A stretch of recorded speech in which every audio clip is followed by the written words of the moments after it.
Hello and welcome to Indus News Live from Islamabad. I'm Hira Mustafa and these are the headlines.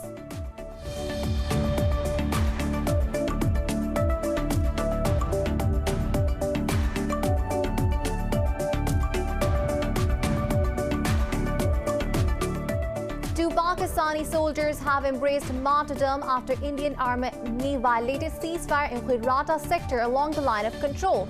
Pakistani Army's media wing says 2 Indian soldiers were also killed after Pakistani troops responded befittingly.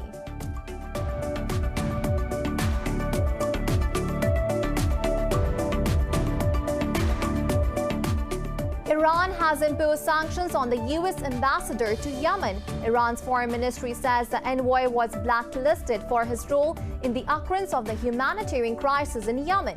This comes a day after the U.S. sanctioned Tehran's envoy to the embattled country.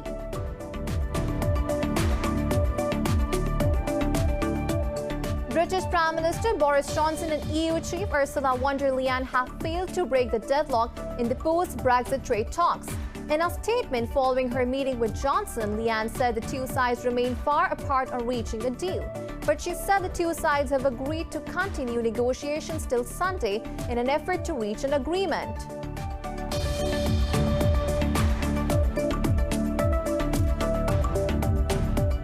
The U.S. has reported over 3,000 COVID-19 deaths for the first time since the pandemic began, as its toll crossed 289,000. In India, the virus has claimed more than 141,000 lives and infected over 9.76 million people.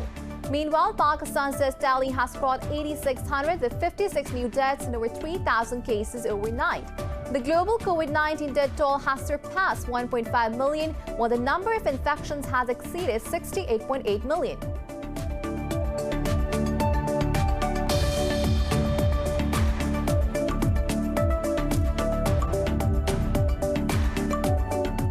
And in football, Real Madrid have defeated Borussia Mönchengladbach 2-0 in their UEFA Champions League fixture.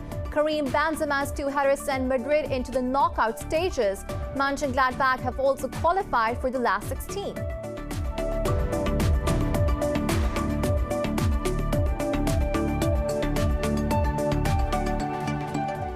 Well, these were the headlines. News in detail coming after the short break. Stay with us.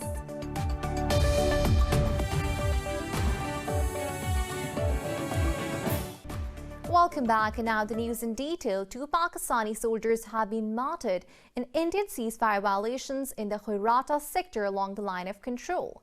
In a tweet, the Pakistani Army spokesperson Major General Babar Iftikhar identified the troops as Lance Naik Tariq and Sepoy Zaroof.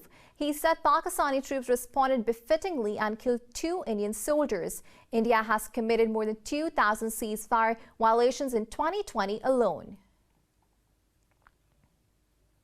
An independent NGO, EU Disinfo Lab, has uncovered a global network of pro-Indian fake websites aimed at influencing decision-making at the UN and EU.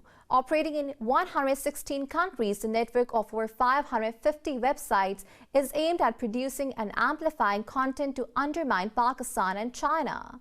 The disinformation watchdog said the operation created several NGOs in charge of events favoring Indian interests. It said the operation had resurrected several dead officials at the UN and used their names in fake reports and statements. EU Disinfo Lab said Indian actors circulated content from fake news outlets on national news agencies, targeting audiences worldwide. The network was also found involved in garnering support from international institutions against its rivals. U.S. President-elect Joe Biden's son Hunter has said his tax affairs are under investigation by federal prosecutors in Delaware. Hunter Biden says he took the case very seriously, but is confident he has handled his affairs legally and appropriately. The prosecutors are also scrutinizing some of Hunter's Chinese business dealings and other transactions. In a statement, Biden-Harris transition team said Hunter had fought through difficult challenges only to emerge stronger. The 50-year-old Hunter Biden was persistently criticized by Republicans during the 2020 election campaign over alleged guide pro Q in Ukraine and China. He struck his business deals when Biden was vice president. The investigation comes as President-elect Biden assembles his cabinet to take charge of the country in January. Iran has imposed sanctions on the U.S. ambassador to Yemen. Iran's foreign ministry says the envoy was blacklisted for his role in the occurrence of the humanitarian crisis in Yemen. The ministry said the crisis is the biggest tragedy of the country century, perpetrated by U.S.-led coalition that wishes to break up Yemen. It said the envoy was designated under a law approved by the Iranian parliament in 2017. The law aims at combating the violations of human rights and the adventurism and terroristic acts of the U.S. in the region. This comes a day after the U.S. sanctioned Tehran's envoy to the embattled country. The U.S. Senate has defeated an attempt to block a $23 billion arms sale to the UAE. Two procedural votes failed to gain a majority of the 100-member Senate. Senate Republican leader Mitch McConnell said the resolutions fell far short of the two-thirds support that would be needed to overcome a presidential veto. The bipartisan bills were jointly sponsored by two Democrats and a Republican senator. Only two Democrats opposed the resolutions, while only one Republican supported them. President Donald Trump had issued a formal threat to veto congressional efforts to block the planned transfer.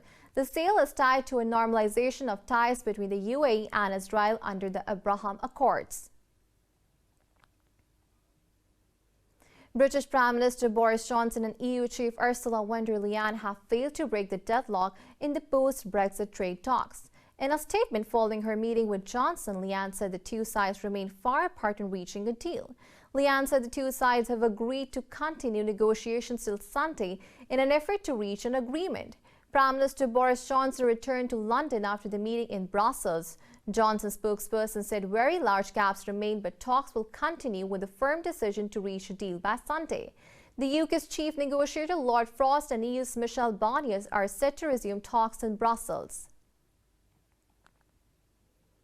France is pressing ahead with a law it says will crack down on practices that go against the values of the country, but critics fear it will alienate and stigmatize the French Muslim community. Earlier, Prime Minister Jean Castex defended the draft legislation and said the text does not target religious freedom. The proposed law includes tougher measures against online apologists for acts of violence and checks on anyone who educates their child outside mainstream schools. The legislation has been criticized by Turkish President Recep Tayyip Erdogan, while the U.S. envoy on international religious freedom expressed concern over the bill. The International Criminal Court has announced to send a delegation to Libya to inspect the mass graves unearthed in the city of Darhouna. In a statement, Libyan army said the delegation will also investigate those involved in war crimes. Earlier in July, ICC sent a team to investigate war crimes committed by forces loyal to Libyan warlord Khalifa Haftar. So far, a total of 112 corpses have been found in more than 20 mass graves in Darhouna since it was recaptured by the Libyan government. In Iraq, two wells in a small oil field in the north have been set ablaze by explosive in a terrorist attack. In a statement, the oil ministry said the overall production from the field was not affected. The state-run North Oil Company said technical teams have isolated the two burning wells. The ministry said production from the two wells that were targeted did not exceed 2,000 barrels per day. ISIS claimed responsibility for the attack without providing any evidence to back up its claim. Lebanon's Prime Minister designate Saad al-Hariri has given President Michel Aoun a lineup of 18 ministers. Hariri presented the new names after months of wrangling that blocked a deal on a new government. Following a meeting at the Babda Palace, Hariri said the president will examine his list of non-partisan ministers. Earlier, France warned that without a credible government, there will be no bailout to save Lebanon from its financial woes. In October, Hariri pledged to form a government that could revive the French roadmap. But old rifts continue to plague cabinet talks amid an economic collapse that has devastated the country. At least 5 army personnel have been killed in a military convoy ambushed near the town of Guri El in central Somalia. The military said 3 soldiers have also been wounded after gunmen attacked their vehicle. It said the 2 convoy was attacked by gunmen from 3 different directions outside the town. The military said the attack took place as the Somali National Army personnel were returning from a training workshop in Guri El town. This comes after the army announced a military operation against Somali-based Al-Qaeda-affiliated group Al-Shabaab. No group has yet claimed responsibility for the attack. Ethiopia's federal forces have rescued over 1,000 military officers in an operation in the country's northernmost Tigray region. In a statement, the army said Tigray People's Liberation Front abducted the officers on November 3rd after inviting them for a dinner. It said the freed officers also included Deputy Commander of Ethiopian Army's Northern Command. Meanwhile, the UN Human Rights Chief says the situation in Ethiopia is extremely volatile and distressing. In a news conference, Michelle Bachelet said fighting is reportedly continuing in the restive Tigray region. She raised alarm over reports of indiscriminate attacks against civilians and sexual violence against women. Thousands have died and nearly 50,000 fled to Sudan after last month's fighting between Tigrayan rebels and government troops. In Ghana, 5 people were shot dead in election violence following a contested race that President Nana Akufo-Addo is tipped to win. In a statement, police said it recorded 21 cases of election violence. The Electoral Commission published results from 11 out of the country's 16 regions. This gives outgoing President Akufo-Addo a narrow margin over opposition candidate John Mahama. The deaths mark Ghana's record of largely peaceful elections in a turbulent region. And now it's time to take a short break. Stay with us.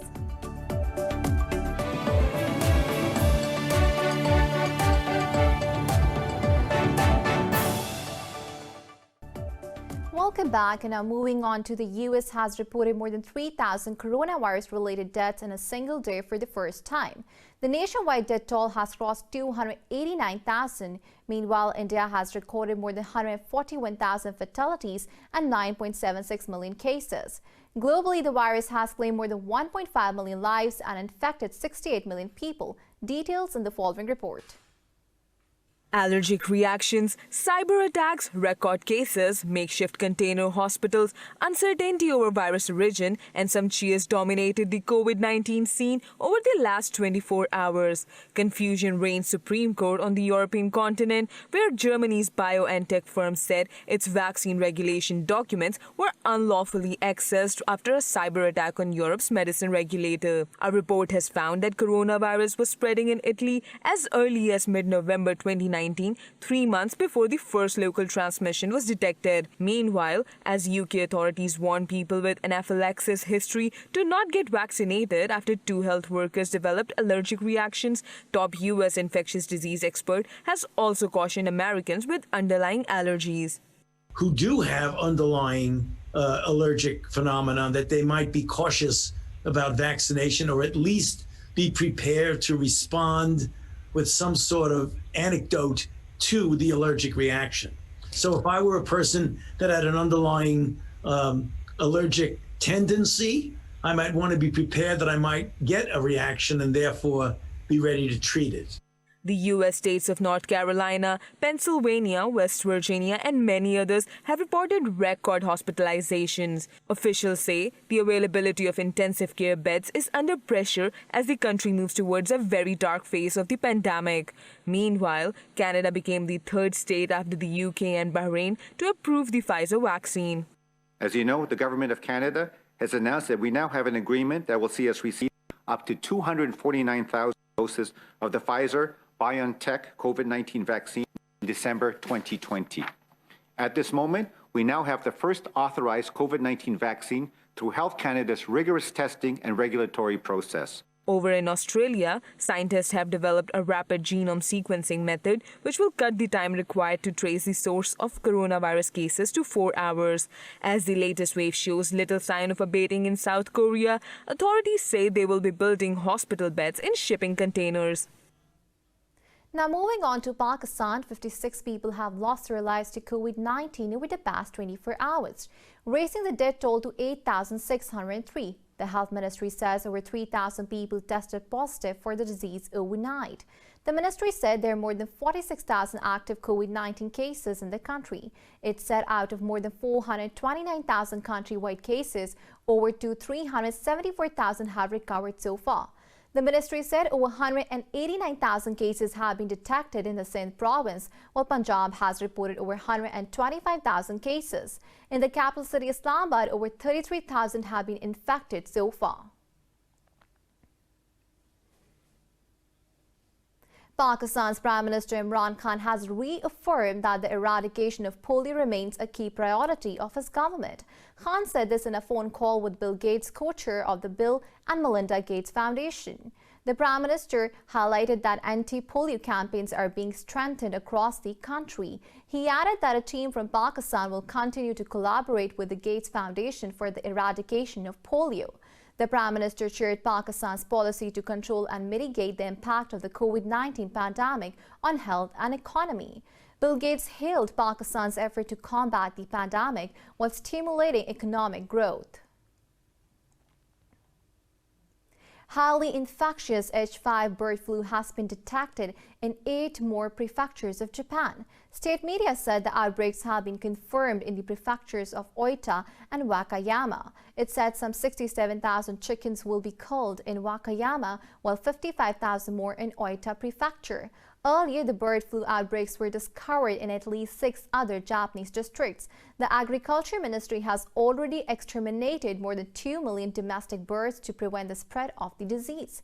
Outbreaks of the bird flu have also been recently detected in the UK, the Netherlands, northern Germany, and Belgium. In Pakistan's Punjab province, the Bahor mansion of Kalabagh city, once a lavish tourist attraction for world leaders, have long been known as a forgotten marvel. Mansion is now being revamped by the custodian family, who is also designing Pakistan's first tourism city in Kalabagh. More in this report by our correspondent Sumaira Khan. Kalabagh is northwestern town of Punjab and the state of Pakistan's former governor Nawab Malik Amir Khan. The beautiful town holds the iconic Bahor Mansion, hill ranges, agricultural land, and above all, Indus River. The Nawabs are now working towards developing a tourism city which will serve as an economic overturn for the centuries-old town. We have taken the initiative ourselves, and we want to promote tourism over here because we want to initiate economic activity related to tourism for the local population over here. Because as more people will start discovering Kalabagh, more people from the other parts of Pakistan will start coming to Kalabagh. They will start to see the local handicrafts, they will start to see the natural beauty, and that will generate an interest among the local population to start catering to those tourists. Kalabagh Estate has also been hosting species preservation and controlled hunting. The city also has polo grounds, stables, water sports, and much more. According to the descendants, Bahor Mansion and local delicacies will be promoted to world leaders in particular as part of said tourism city. Bahor Bungalow was constructed in the 1930s by my great-grandfather, Malik Amir Khan, who was later governor of West Pakistan. He hosted many dignitaries from all over the world, including Queen Elizabeth and even Jackie Kennedy. Kalabagh is a city with a lot of potential for tourism, but tourism has never been developed in Kalabagh before. We've got a river nearby, we've got historical salt mines, got a historical town, one of the oldest towns on the River Indus. So we really wanted to promote tourism here because no one has ever done it before, and we see this as a huge tourism hub, not only for local tourists, but even for foreign tourists in the future. Being blessed with a full range of tourism attractions in Pakistan, both the government and private sectors are coming forward to reconnoiter these potentials to their fullest. Sumaira Khan, Indus News, Miawali, Punjab, Pakistan. Researchers believe they have found a previously unknown species of beaked whale in water off Mexico's western coast. If confirmed, the new species will mark a significant discovery among giant mammals. While determining a new species is a rare event, experts believe they have found a unique discovery. Researchers have found a rare species of typically shy beaked whales near Mexico's remote San Benito Islands. They did not realize they were seeing a potential new species until later when studying photos they took of the animals. Beaked whales, named for their pointy dolphin-like snouts, are found mostly in remote waters, such as off the San Benito Islands. What we ended up finding was another beaked whale species. It was clear it was a beaked whale. They surfaced very close to the boat, and then they came to us 2-3 times. They came back to the boat. They were investigated the hydrophone that we put in the water. It was the most amazing encounter of beaked whales that I've ever had. Marine mammal biologist Joe Barlow says the whale's teeth were unusually placed. Underwater recordings of the whale's calls also suggested they were unique. Scientists are now awaiting the analysis of water samples that can hold skin cells for possible DNA testing to confirm whether the whales are a new species. Over the next several days, as we reviewed the data, all the photographs, the underwater images that Sea Shepherd took, the acoustic data that we collected in the vicinity of the animal, it became clear we didn't see Perrin's beaked whale. We saw something new, something that was not expected in this area, something that doesn't match, either visually or acoustically, anything that's known to exist. Though up to 5-meter-long beaked whales can be hard for scientists to observe as they tend to swim and feed mostly at depths of around 914 meters. At such depths, the animals have a better chance of avoiding their main predator, killer whales. If confirmed, this discovery will bring the number of known beaked whale species to 24. A SpaceX Starship prototype rocket has exploded during a return landing attempt. It blew up 9 minutes after an uneventful launch from the company's facility in Boca Chica, Texas. The self-guided rocket landed at speed after a controlled descent before disappearing in a ball of flame. The destroyed rocket was a 16-story tall sample for a heavy lift launch vehicle. It was being developed to carry humans and 100 tons of cargo on future missions to the moon and Mars. In a tweet, Elon Musk said low pressure in the rocket's fuel-headed tank during descent caused the touchdown velocity to be high. He added SpaceX had obtained all the data from the test and hailed the rocket's ascent phase a success. In this anything but normal year, European states aren't peddling vacations to tourists, but in China, winter tourism has kicked off with the start of the snow season. Temperatures in northeast China are plunging, but Heilongjiang's winter tourism season is heating up.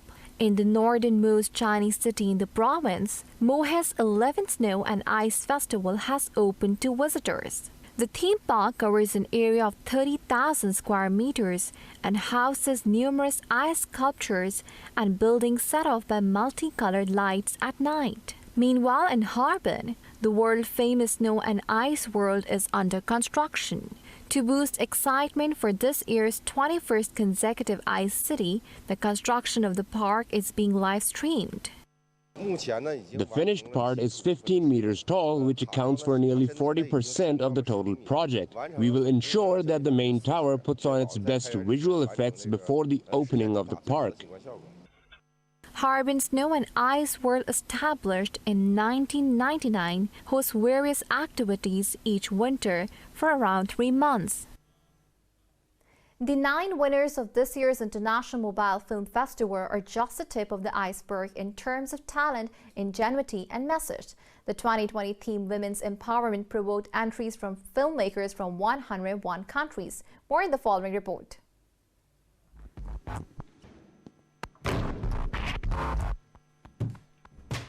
One film, 1 minute, filmed on one phone. That was the simple criteria for the 16th edition of the Mobile Film Festival in France. This year, it tackled the theme of women empowerment. The subjects varied from simple everyday scenes in black and white to fantasy worlds, animation, flippant or dark humor, and hard-hitting reality.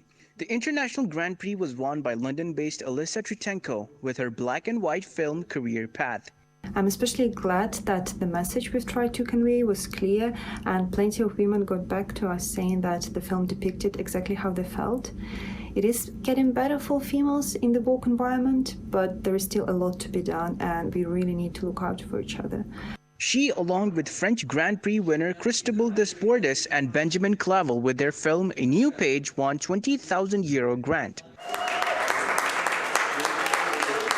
Plus sensible à un propos qui va être ironique et We are more sensitive to language that is more ironic and clever, rather than language that is going to have more impact or to be more head-on. In this book that the film is based on, that we recommended you to read, and which is very short, we have had some hysterical laughter talking about it because it is cut up. The drawings are very simple. The festival organizers said they received 1,130 films from 101 countries, 57% of which were directed by women, a record for them.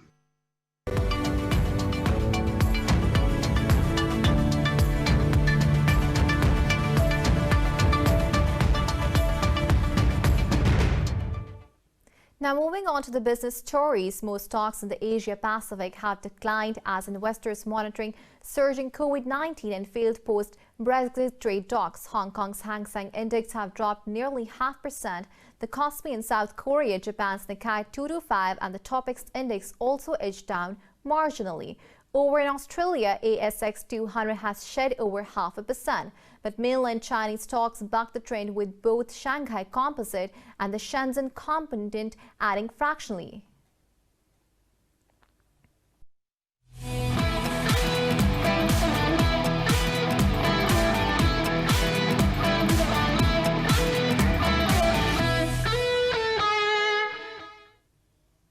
In football, Real Madrid have defeated Borussia Mönchengladbach 2-0 in their UEFA Champions League fixture. Karim Benzema's two headers sent Madrid into the knockout stages. Mönchengladbach have also qualified for the last 16. In a Group H match, Paris Saint-Germain hammered Istanbul Başakşehir 5-1. Neymar scored his third Champions League hat-trick to secure win for the French. The win moves PSG to the top of the Group H with 12 points. In a Group A fixture, Bayern Munich beat Lokomotiv Moscow 2-0 to remain atop group with 16 points. Niklas Süle and Eric Maxim scored one each for Bayern. In a Group C competition, Manchester City downed Marseille 3-0 to retain their top position in the group. Meanwhile, in Group D, Liverpool drew FC Midtjylland 1-1. While Atlanta beat Ajax 1-0. In cricket, England have confirmed their postponed two-test series against Sri Lanka has been rearranged for January. The tour was due to take place in March but was cut short because of the coronavirus pandemic. England leave for Sri Lanka on the 2nd of next month and play two tests in Galle starting on the 14th of January. The tourists will be subject to a period of quarantine in Hambantota on arrival in Sri Lanka. During that period, they will be able to train and prepare for 5 days between 5th and 9th January. England's last completed tour of Sri Lanka was in 2018 when they won a three-test series 3-0. For the latest updates, you can follow us on social media at indus.news.